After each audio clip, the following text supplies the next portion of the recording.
오늘 말씀은 베드로전서 1장 1절로부터 9절까지 말씀입니다. 함께 읽겠습니다. 예수 그리스도의 사도 베드로는 본도, 갈라디아, 갑바도기아, 아시아와 비두니아에 흩어진 나그네 곧 하나님 아버지의 미리 아심을 따라 성령의 거룩하게 하심으로 순종함과 예수 그리스도의 피 뿌림을 얻기 위하여 택하심을 입은 자들에게 편지하노니 은혜와 평강이 너희에게 더욱 많을지어다. 찬송하리로다. 우리 주 예수 그리스도의 아버지 하나님이 그 많으신 긍휼대로 예수 그리스도의 죽은 자 가운데서 부활하심으로 말미암아 우리를 거듭나게 하사 산 소망이 있게 하시며 썩지 않고 더럽지 않고 쇠하지 아니하는 기업을 있게 하시나니 곧 너희를 위하여 하늘에 간직하신 것이라. 너희가 말세에 나타나기로 예비하신 구원을 얻기 위하여 믿음으로 말미암아 하나님의 능력으로 보호하심을 입었나니 그러므로 너희가 이제 여러 가지 시험을 인하여 잠깐 근심하게 되지 않을 수 없었으나 오히려 크게 기뻐하리로다. 너희 믿음의 시련이 불로 연단하여도 없어질 금보다 더 귀하여 예수 그리스도에 나타나실 때에 칭찬과 영광과 존귀를 얻게 하려 함이라. 예수를 너희가 보지 못하였으나 사랑하는도다. 이제도 보지 못하오나 믿고 말할 수 없는 영광스러운 즐거움으로 기뻐하나니 믿음의 결국 곧 영혼의 구원을 받음이라. 아멘. 네, 오늘부터 이제 베드로 서신서죠. 베드로 전서 후서. 네, 누가 썼을까요? 네, 베드로가 당연히 썼겠죠. 그래서 베드로 전서 후서다라고 이렇게 얘기합니다. 물론 뭐 항상 이렇게 모든 우리는 바울의 서신서다라고 얘기하고 있는 것들도 학자들은 바울의 썼는지 안 썼는지 의심된다라고 이렇게 얘기하기도 합니다.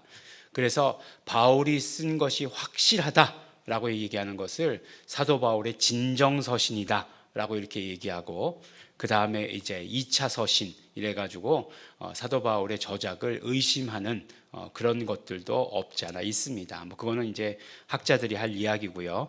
그다음에 베드로전서 후서는 베드로가 썼을 것이다라고 이렇게 확신을 합니다. 근데 이제 베드로가 우리가 생각하기로는 이 사도행전에도 나오지만 이들이 학문 없는 범인이다라고 이렇게 이야기하지 않습니까? 그러니까 베드로가 무슨 출신이에요? 어부 출신이잖아요. 이 어부 출신인데 그럼에도 불구하고 베드로전서 후서는 아주 문학적으로도 가치가 있다라고 이렇게 이야기를 합니다. 그러니까 뭐 우리는 번역된 성경을 읽어서 잘 그것들을 느끼지 못하지만 성경이라고 하는 것이 코인의 헬라어라고 해서 시장에서 사용되는 헬라어, 어떤 면으로 이야기하면 가장 쉬운 말로 기록되어 있다라고 이렇게 얘기하는데, 그럼에도 불구하고 베드로전서 후서는 문학적으로 헬라어로도 문학적으로도 굉장히 가치가 있다라고 이렇게 이야기를 합니다. 근데 너무나 재밌게도 사실 글이 잘 돼 있으면 번역을 해도 좋은 글이 돼요. 그렇습니다. 보니까 예전에 그 이제 뭐 번역서들 이제 책들 이렇게 읽다 보면 그 굉장히 그 어떤 그 작가가 쓴 글이 있어요. 그러니까 뭐 물론 뭐 다 글을 쓰면 작가긴 하지만 원래 이제 글쟁이였던 사람이 쓴 거하고, 그 다음에 이제 우리는 우리가 만약에 글을 쓰면 그 목사가 글을 쓰게 되는 거잖아요. 목사가 글을 쓰면 아주 그 습관 같은 것들이 있고 스타일이 있어요. 그런 것들이 이렇게 이게 정해지기 마련인데, 그런데 글을 전문적으로 쓰는 사람이 있으면 글이 참 수려하고 잘 썼다라고 하는 것을 이렇게 느끼게 되는 거죠. 그런 것과 마찬가지로 베드로의 글이 그렇다라고 이렇게 이야기를 합니다. 그래서 사도 베드로가 누구에게 편지하느냐라고 하는 게 이제 처음에 이야기고, 인사가 처음에 나오는 그런 서신서의 그런 형식이죠.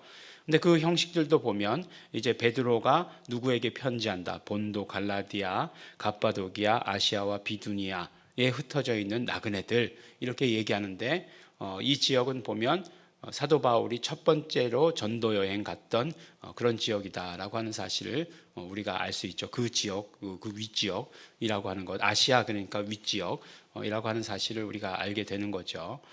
근데 그 편지의 수신자를 이야기할 때 흩어져 있는 나그네 곧 뭐라고 얘기하냐면 하나님 아버지의 미리 아심을 따라 성령의 거룩하게 하심으로 순종함과 예수 그리스도의 피 뿌리심을 얻기 위하여 택하심을 입은 자들, 이렇게 얘기합니다. 그러니까 우리가 잘 아는 대로 그렇죠, 삼위일체 하나님을 다 언급하고 있다라고 하는 사실을 보게 되는 거죠. 삼위일체 하나님의 미리 아심, 택하심, 미리 알고 그 택하심, 그 다음에 성령의 거룩하게 되심. 그는 무엇을 이야기하는 거예요? 성령으로 거룩하게 되었다, 성령 세례를 의미하는 거죠. 그래서 성령으로 세례받은 자들, 그리고 예수 그리스도의 피 뿌리심을 얻기 위하여 택하심을 입은 자들. 그러니까 예수 그리스도의 피 뿌리심을 얻기 위하여 예수 그리스도의 공로, 이 삼위일체 하나님의 모든 역사를 담고 있다라고 하는 것이에요. 사실 보면 베드로 바울의 서신서들만 봐도 이렇게 성령님에 대해서 이야기할 때 성령님에 대해서 말씀하시는 것이 있긴 있죠. 성령님에 대해서 말씀하시긴 하지만 사도 바울은 베드로는 처음에 인사서부터 성부, 그 다음에 성령, 성자, 이런 식으로 그것을 기록해 놓은 것을 보게 되는 것입니다.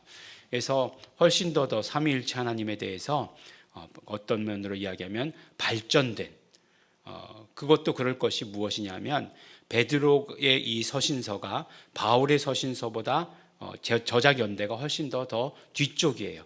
그러니까 훨씬 더 발전된 그러한 어떤 신학을 가지고 있었을 것이다라고 하는 것을 우리가 이렇게 보게 되는 것입니다. 그래서 보니까 하나님의 계획하심, 성령님의 성령 세례를 받고 예수 그리스도의 공로로 말미암아 우리가 어떻게 되었다고요? 택하심을 입게 된 자들이다. 그 사람들에게 편지한다라고 이렇게 말씀하고 있습니다. 그래서 편지의 수신자를 어떻게 표현하는가가 굉장히 중요해요. 그 사람의 신학이 나오거든요. 그래서 이런 것들을 보면서 사도 베드로가 확실히 성부, 성자, 성령님에 대해서 삼위일체 하나님에 대해서 아주 뚜렷한 시각을 가지고 있었다라고 하는 그 사실을 알게 되는 것입니다. 그러면서 이제 본론으로 이야기하는 거죠. 근데 이제 본론으로 이야기할 때에 이 시대가 어떤 시대였느냐? 그렇죠. 야고보서나 베드로서, 베드로가 바울이 옥중 서신을 썼을 때나 다 지금 핍박 가운데 있을 때예요. 그러니까 크리스찬들이 핍박이 없었던 때는 사실 그렇게 잘 없었던 것 같다라는 생각이 듭니다. 그러니까 여러 가지 이제 핍박 가운데 있을 때에 그것에 대해서 용기를 주는 말이죠. 우리 어제 마지막에 들은 말도 뭐였어요? 예수 이름으로 기도하라, 예수 이름으로 인내하라. 야고보 사도도 그렇게 얘기했고, 그 다음에 베드로 사도도 어떻게 얘기하는 거예요?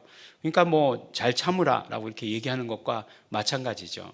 근데 참아라라고 이렇게 얘기할 때 그냥 꾹 참아야 돼, 오래 참아야 돼, 이렇게 얘기하지 아니하고 우리가 누구인가라고 하는 걸, 내가 누구인가라고 하는 사실을 온전히 잘 보라는 거예요. 그리고 내가 누구인가를 하나님께 알면 하나님께 정말 찬양하는 그런 존재가 될 것이다 라고 이렇게 얘기하는 것입니다. 찬송하리로다 라고 이렇게 얘기하는 것이 뭐예요? 찬양으로 시작하고 있잖아요. 근데 내가 어떤 존재이냐면 예수 그리스도의 아버지 하나님이, 그러니까 하나님께서, 아버지께서 그 많으신 긍휼대로, 아버지는 참 그런 긍휼하심이 크시다는 거예요. 그 많으신 긍휼 가운데서 예수 그리스도의 죽은 자 가운데서 부활하심으로 말미암아, 예수 그리스도의 부활의 공로로, 죽은 자 가운데서 부활하신 그 공로로 우리가 어떻게 됐다고요? 우리가 거듭나게 되었다라고 이렇게 말씀해 주시는 거예요. 그러니까 우리가 어떤 사람들이냐? 나는 바로 하나님께서, 그 풍성한 긍휼이 있으신 하나님께서 예수 그리스도의 죽었다가 다시 살아난 그 부활의 공로로 말미암아 그 다음에 어떻게 우리가 거듭나게 되었어요.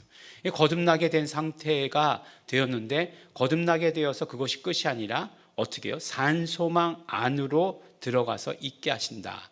산소망 안에 들어가게 하셨다라고 하시는 데에 초점이 있는 거죠. 산소망은 누구겠습니까? 계속해서 살아있는, 이 살았다라고 하는 것은 그냥 어떤 한 번 그런 이벤트를 얘기하는 것 아니에요. 계속해서라고 하는 의미예요. 그러니까 계속해서 살아있는 소망이라고 얘기하는 것입니다. 우리가 이제 얘기할 때에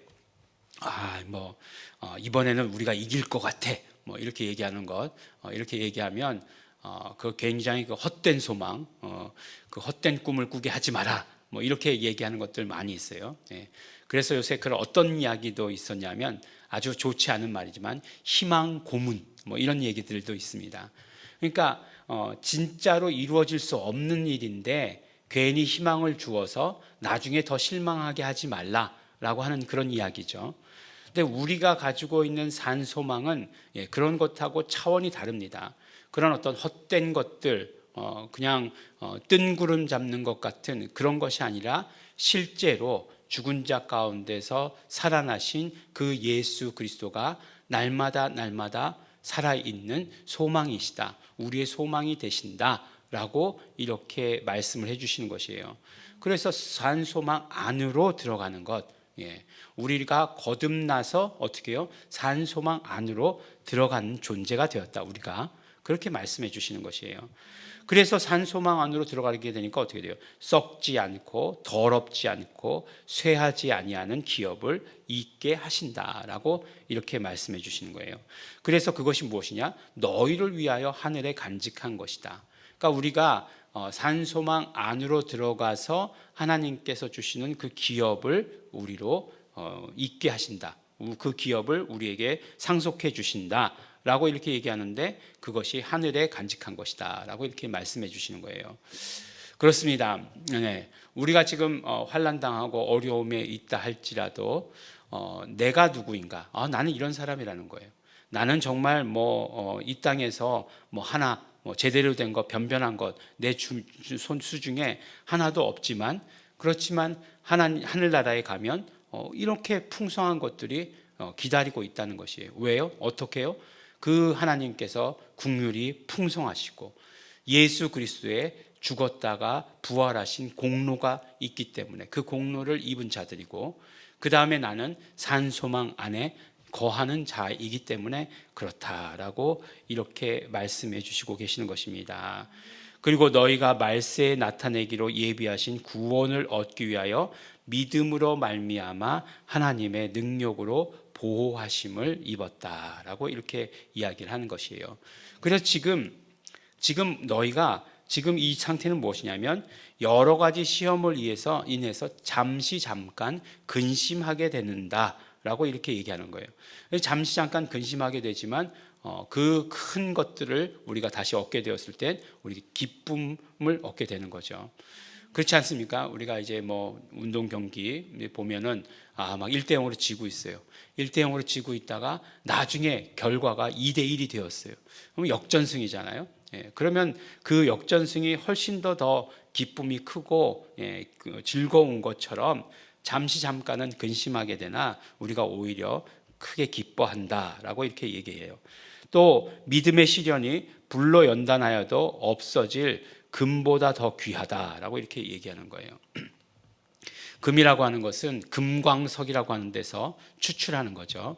금광석이라고 하는 것을 캐내서 그 다음에 어떤 과정을 거치는 거죠? 재련이라고 하는 과정을 거치는 거죠. 그래서 이렇게 불로 태우면 순수한 금을 얻어내는 그런 과정을 거치는 거죠. 그런데 그 금도 어떻게 돼요? 불로 태우면 없어진다. 불로 연단하여도 없어질 그 금보다도 우리의 믿음이라고 하는 것은 더 귀하다라고 이렇게 얘기하는 것이에요. 왜냐하면 그 믿음이라고 하는 것은 결국 마지막 절에 뭐라고 얘기하죠? 믿음의 결국 곧 영혼의 구원 이렇게 얘기하고 있어요. 우리 믿음의 그 결론, 우리의 믿음의 결론 무엇이냐? 바로 우리 영혼의 구원에 있다라고 이렇게 말씀해 주시는 것입니다. 그 영혼의 구원을 정말로 우리가 기뻐하고 소망하고 바란다면, 그렇다라고 한다면 우리의 어떤 모든 가치가, 우리의 모든 시야가 거기에 있다고 한다면 그러면 바로 우리의 지금의 이 상황이 하나님께서 주시는 이 상황을 견딜 수 있다라고 이렇게 얘기합니다. 그래서 내가 누구이고 내가 어떤 상태이고 내가 어떻게 될 것이다라고 하는 사실을 아는 것, 이것이 무엇에 속한 것이요? 믿음에 속한 것이다라고 이렇게 우리에게 말씀해 주시고 계시고, 베드로 사도는 우리에게 이렇게 용기 주고 계십니다. 이러한 용기가 진짜 우리가 산 소망에 거하는 그런 용기가 되시기를 바랍니다. 오늘도 산 소망 안에 사시는, 그러므로 말미암아 정말 미래에 있을 그 천국을 소망하시는, 소망 안에 사시는 우리 성도 여러분 되시기를 예수 이름으로 축원합니다. 기도하겠습니다. 하나님 아버지 감사합니다. 우리가 하나님 아버지의 그 모든 사랑과 긍휼과 성령님의 역사하심으로 말미암아, 그리고 예수 그리스도의 그 피 뿌리신 그 공로로 말미암아, 죽었다가 부활하신 그 공로로 인해서 산소망 안에, 거듭나 산소망 안에 있게 하여 주신 것 감사하고 감사합니다. 그러므로 우리가 하늘의 가장 좋은 것들을 상속할 수 있는 자가 되었고, 그러므로 우리의 믿음이 구원을 받게 하여 주신 것, 우리 정말 영혼의 구원 받게 하여 주신 것 너무나 감사하고 감사합니다. 하나님 아버지, 우리가 믿음 가운데 환난이 있다 할지라도, 우리의 믿음을 헤아려 하는 것들이 있다 할지라도 그것들을 능히 이겨낼 수 있는 그런 능력이 우리에게 차고 넘칠 수 있도록 하여 주시옵소서. 감사드립니다. 예수님 이름으로 기도드렸습니다. 아멘. 그러므로 이 시간에 기도하실 때 우리 성령님의 인도하심을 우리 바라기를 소원합니다. 우리 매일매일의 삶 가운데서 성령님 인도하여 주셔서 우리가 산 소망 안에서 살아가는 것이 무엇인가 하는 것을 우리 경험할 수 있도록 되기를 원합니다. 우리 이 땅에서의 모든 환난, 이 땅에서의 모든 어려움들 우리가 능히 이길 수 있는 자들 되게 하여 주시옵시고, 그러므로 믿음을 매일매일 삶에서 굳건히 지켜나가는 자 되게 하여 주시옵소서. 우리 다 같이 통성으로 기도하시겠습니다.